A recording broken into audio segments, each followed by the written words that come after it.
Hello viewers, कैसे हैं आप? हमें कुछ दोस्तों के सजेशंस मिले और व्यूअर से कुछ डिमांड भी थी कि एनवायरनमेंट साइंस पे कुछ लेक्चर्स बनाए जाएं और इसके लिए हमने कुछ प्रयास किए और सोचा कि कुछ लेक्चर्स हमारे एनवायरनमेंट साइंस में इंट्रोडक्टरी लेक्चर्स आए, तो उसी का हमने प्रयास किया है। तो इस कड़ी में हमारा जो पहला चैप्टर आता है, व्हाट इज एनवायरनमेंट साइंस। तो एनवायरनमेंट साइंस क्या है?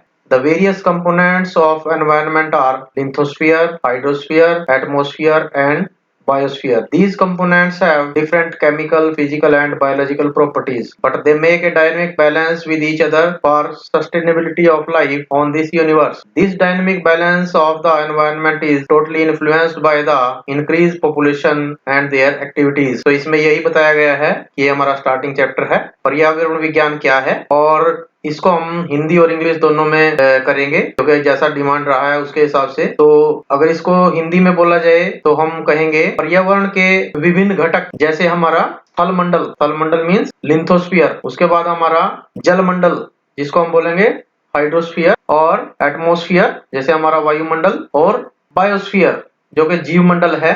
इन घटकों में विभिन्न रासायनिक, भौतिक और जैविक गुण होते हैं, लेकिन वे इस ब्रह्मांड पर जीवन की स्थिति के लिए एक दूसरे के साथ एक गतिशील संतुलन बनाते हैं। पर्यावरण का यह गतिशील संतुलन पूरी तरह से बढ़ती हुई जनसंख्या और उनकी गतिविधियों से प्रभावित होता है।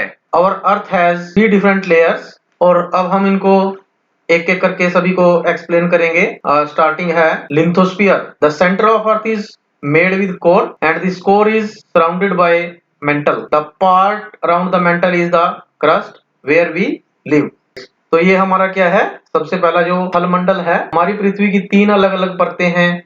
पृथ्वी का केंद्र कोर से बना है और यह कोर मेंटल से घिरा हुआ होता है। मेंटल के चारों ओर का भाग क्रस्ट है जहां हम रहते हैं, और इसमें दूसरा पार्ट हमारा आता है earth core. The radius of the core is about 3550 kilometre and it is made of iron and nickel. The temperature in the core is around 500 degree centigrade.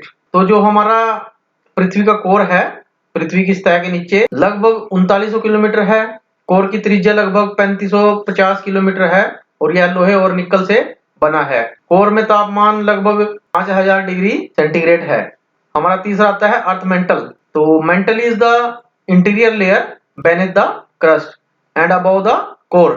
The thickness of this is about 2900 kilometer and it is contains about 84% of the Earth's volume. The main constituents found on it are silicon, iron, oxygen and magnesium. तो जो हमारा पृथ्वी है वो mantle crust के नीचे और core के ऊपर की आंतरिक परत है। इसकी मोटाई लगभग 2900 किलोमीटर है और इसमें पृथ्वी के आयन का लगभग 84% हिस्सा है। इसमें पाए जाने वाले मुख्य घटक सिलिकॉन, लोहा, ऑक्सीजन और मैग्नीशियम हैं। इसके बाद हमारा fourth earth crust. The outer most thin and brittle layer of earth is the crust. It is made up of Ignis, sedimentary and metamorphic rocks. The continental crust is about 32 kilometers thick. It is made up of 2 layers. The top layer is made up of high colored granite and bottom is more dense basalt rock. The crust is broken into large sections called tectonic plates and these layers are drift on the hot molten upper layer of the mental. तो हमारा जो भूपट्टी है, पृथ्वी की सबसे बाहरी पतली और भंगुर परत होती है। यह अवसादी और पायातंत्रिक चट्टानों से बनी पपड़ी की तरह रहती है। महाद्वीपीय क्रस्ट लगभग 32 किलोमीटर होता है। यह 2 परतों से बना होता है। ऊपर की परत उच्च रंगीन ग्रेनाइट है और नीचे अधिक घनी बेसाल्ट चट्टान है। बड़े वर्गों में टूट जाता है जिसे टेक्टोनिक प्लेट कहा जाता है। गर्म पिघली हुई जो हमारी टेक्टोनिक प्लेट्स होती हैं, वह परतें पिघले हुए लावा के ऊपर तैरती रहती हैं। इसके बाद आता है हमारा hydrosphere. The hydrosphere is also called the water sphere because it includes all the earth water that is found in streams, lakes, the soil, ground water and in the air as a moisture.